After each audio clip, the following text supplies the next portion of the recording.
comme disent les Américains, garbage in, garbage out. L'intelligence artificielle ne fait que recombiner des informations qu'on lui donne. D'accord.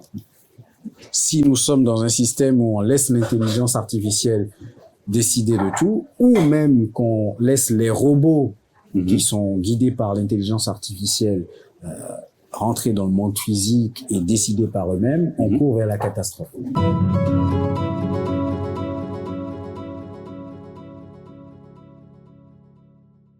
Merci d'être avec nous. Nous sommes avec Yao, consultant en stratégie digitale. Bonjour Yao.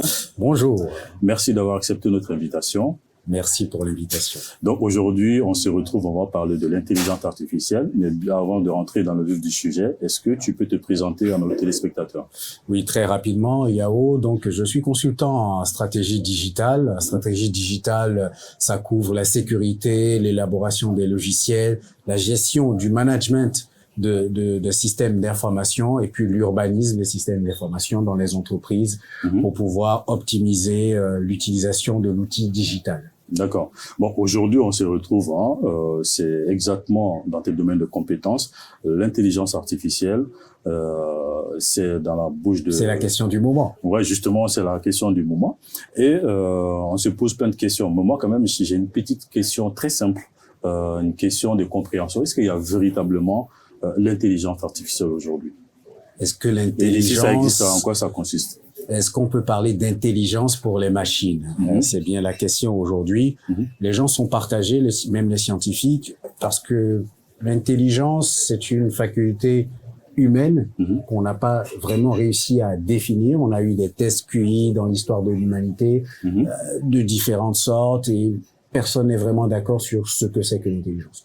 Mais dans le cadre des machines, ce qu'utilise la machine, c'est plutôt un système d'apprentissage. On doit pouvoir parler de l'apprentissage artificiel, mais pas forcément d'intelligence artificielle, parce que l'intelligence artificielle telle qu'on le connaît aujourd'hui ne fait que restituer les informations qu'on lui a données, mais en les recombinant et en trouvant des nouveaux chemins dans des masses de données existantes. Elle ne crée pas de l'information ou ne crée pas quelque chose de nouveau, mais il essaie de recombiner pour nous faire voir des choses que nous ne voyons pas facilement, nous les humains, parce qu'il y a énormément de données. Ok, comme tu le dis, l'apprentissage par les machines. Quels sont les grands enjeux aujourd'hui de cette intelligence, si on peut l'appeler comme ça, sur notre vie aujourd'hui? Quels sont les grands enjeux? Il y a énormément d'impact aujourd'hui.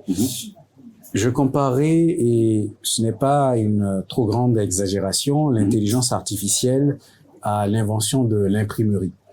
Quand l'imprimerie a été inventée, ça a été un phénomène de disruption, comme on dit. Les gens étaient habitués à recopier des bouquins, et on est passé à une imprimerie qui pouvait nous recopier 1000 bouquins, 2000 bouquins. Ça a créé une énorme disruption dans la société, ce qui a eu des conséquences sociales aussi. L'Église, par exemple, l'Église catholique qui s'est démantelée avec les protestants, c'était une conséquence de l'imprimerie.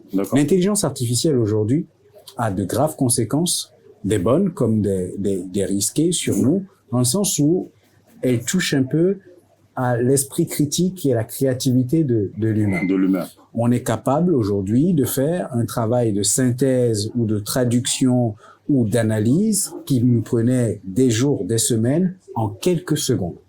Ce qui va et qui a commencé à supprimer des emplois. On est aussi devant le risque d'un système éducatif qui est basé sur le travail d'analyse, d'esprit critique de l'étudiant. Et on se pose la question toujours aujourd'hui, comment on fait? Est-ce qu'on donne accès à ChatGPT aux enfants à l'école ou pas? Troisième risque, c'est des risques qui sont liés à l'utilisation par rapport à la discrimination, par rapport à l'inclusivité, par rapport à la vie privée, par exemple, et des impacts que ça pourrait avoir sur le climat. Le climat, ça va être des questions de ce que ça coûte d'entraîner une intelligence artificielle. C'est des milliers d'heures d'entraînement, c'est de l'eau, c'est de l'électricité, c'est du CO2 qui est rejeté dans l'atmosphère. quel est l'impact écologique de ces intelligences artificielles. D'accord. Donc ça pose énormément de problèmes aujourd'hui. Donc on a évoqué les problèmes, mais là on va parler des normes. Et est-ce qu'il y a véritablement des normes établies dans l'utilisation de ces intelligences? Et s'il y en a, est-ce que ces normes viennent des institutions étatiques ou ces normes aussi sont établies par les promoteurs de cette intelligence artificielle? Les normes, il nous en faudra parce que, comme disent les Américains, garbage in, garbage out. L'intelligence artificielle ne fait que recombiner des informations qu'on lui donne. D'accord. Si nous sommes dans un système où on laisse l'intelligence artificielle décider de tout, ou même qu'on laisse les robots qui sont guidés par l'intelligence artificielle rentrer dans le monde physique et décider par eux-mêmes, on court vers la catastrophe. La difficulté pour établir des normes aujourd'hui, c'est que l'intelligence artificielle, le domaine lui-même, est en constante évolution. Et donc, le législateur, le député qui doit prendre une décision, il a besoin que les scientifiques lui expliquent déjà comment ça fonctionne. Et la chose est protéiforme. Elle est toujours en train de bouger. Donc, il y a une forme d'appréhension de l'outil. Comprendre l'outil déjà, qui pose problème. La seconde difficulté, c'est que comment on peut réguler une activité, surtout sur le plan de la vie privée, comment on peut réguler l'intelligence artificielle sans la freiner dans son développement. Parce que, imaginons aujourd'hui qu'on coupe toutes les données sous prétexte de vie privée, etc., à ChatGPT. ChatGPT apprend moins. On a dit que l'intelligence artificielle, c'est avant tout l'apprentissage. L'apprentissage, oui. Imaginez que vous avez un enfant et vous dites, je dois pas parler à un enfant parce que il risque d'apprendre des mauvais mots, etc., et vous coupez le langage. Finalement, il n'apprend rien. Il ne parle pas. Ok, mais sur ces voies, si on lui ouvre toutes les voies, est-ce que nous serons protégés dans notre vie privée finalement? Parce que aujourd'hui, comme tu dis, si on veut établir des normes, ça veut dire qu'il faut couper directement le souffle à cette intelligence artificielle. Et dans le sens contraire, si aujourd'hui on laisse la porte grandement ouverte à l'intelligence artificielle, est-ce que finalement notre vie privée est protégée ou nous-mêmes? C'est le paradoxe de l'humanité, c'est toujours choisir entre le moindre mal et le pire. C'est rarement, comme disait Machiavel, le choix en politique n'est pas entre le bien et le mal, mais entre le moindre mal et le pire. Alors, c'est quoi le pire aujourd'hui? C'est effectivement de laisser l'intelligence artificielle dans tous les domaines. Dans le domaine de la santé, on va juste commencer par mourir parce que l'intelligence artificielle n'est pas parfaite. Et si elle prend des décisions d'ordre médical, nous allons courir vers la catastrophe. Ça peut être dans le domaine militaire. Il faut des normes. L'intelligence artificielle ne peut pas décider toute seule de lancer le nucléaire. Dans le domaine de l'éducation, dans le domaine du travail. Donc, ce qui est en train de se passer actuellement pour normaliser, c'est des organismes. Par exemple, il y a l'organisme aux États-Unis qui s'appelle le NIST, qui est c'est un institut national qui réglemente le domaine de l'informatique sur des sujets de sécurité, de risque, etc., qui a sorti un code sur comment gérer les risques liés à l'intelligence artificielle. Il y a des organismes aussi, et puis des États comme les États du Moyen-Orient, Qatar, etc., qui ont commencé à écrire des chartes de régulation de l'intelligence artificielle. Pour le moment, malheureusement, ce sont des adoptions sur la bonne volonté. On n'a pas encore des organismes forts, mais c'est parce qu'on ne sait pas encore jusqu'où va la technologie elle-même. On n'a pas quelque chose de fixe, on a quelque chose qui évolue chaque jour. Le lendemain de cette interview, on pourra découvrir une autre facette de l'intelligence artificielle. Donc, tout le monde observe jusqu'où ça va aller et on réfléchit ensemble à comment poser des normes. Ce qui est sûr, c'est qu'il nous faut des normes. Ok. Mais si les normes, je vais pas dire qu'il n'y a pas de normes. Aujourd'hui, qu'on n'a pas à établir des normes. Aujourd'hui, on n'arrive pas quand même à réguler l'intelligence artificielle. Est-ce qu'on peut dire la question de l'éthique s'impose et comment? La question de l'éthique s'impose dans le sens où, comme on l'a dit, l'intelligence artificielle, c'est une sorte de loupe qui va passer sur les données et nous donner une sorte de synthèse, nous donner des informations qu'on ne voyait pas, nous, du fait de la quantité énorme des données. Si on ne régule pas et qu'on n'introduit pas les données d'éthique, on va se retrouver avec du sexisme qui est exacerbé, de la discrimination, on va se retrouver avec des décisions en médecine qui sont contre le bon sens, ce que verrait peut-être un médecin. On a vu l'idée des voitures qui se conduisaient autonomes et qui pouvaient prendre des décisions de tuer une personne pour en sauver une seconde parce qu'il n'a pas cette fibre humaine. Donc l'éthique aujourd'hui, la question de l'éthique, c'est comment on peut rendre ces intelligences artificielles qui sont des machines sensibles à la question humaine. La question humaine est assez vaste. Elle concerne les discriminations, la santé humaine, l'intégrité physique des humains, mais elle concerne aussi des choses plus globales. Elle concerne l'économie. Comment j'utilise l'intelligence artificielle pour faire en sorte que l'économie ne soit pas complètement désarçonnée ou complètement chamboulée.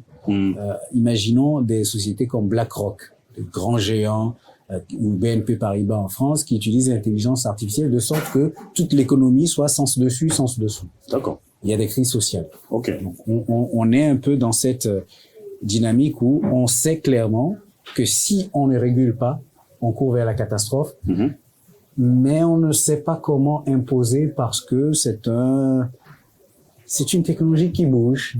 On observe. Et on est un peu dans l'angoisse. Donc, quelque part, ça nous échappe. Du coup, une dernière question. Comment pouvons-nous situer aujourd'hui cette intelligence artificielle vis-à-vis de la crise actuelle? Parce que nous sommes en plein dans la crise économique, le chômage, la santé, etc. Comment pouvons-nous la situer dans ce contexte-là? Il y a 3 choses fondamentales qui vont être impactées.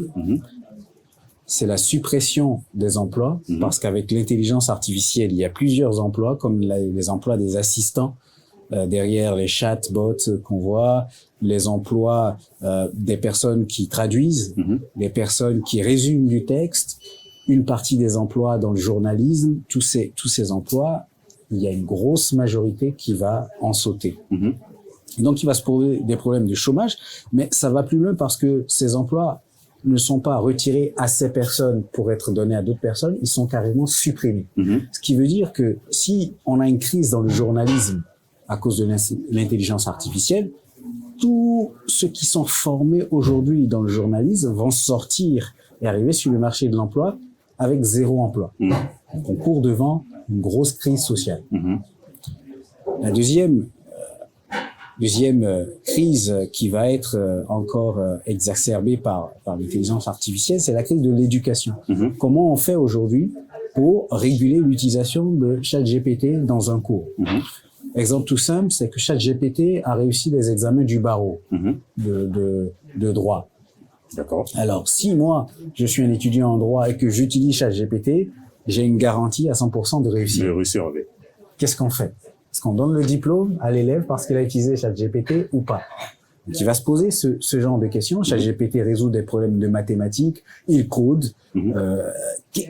Qu'est-ce qu'on fait avec l'éducation et même dans le milieu professionnel? Est-ce que j'accepte un travail d'un consultant alors qu'il a passé 2 secondes avec ChatGPT? Est-ce qu'il ne faudrait pas adapter le système à... Exactement. Donc, il faudrait qu'on réadapte et ça va être douloureux pour nous en tant qu'humains de revoir toutes les bases de ce que c'est qu'une valeur, une production humaine dans le domaine de l'intelligence ou tout ce que ChatGPT peut faire aujourd'hui.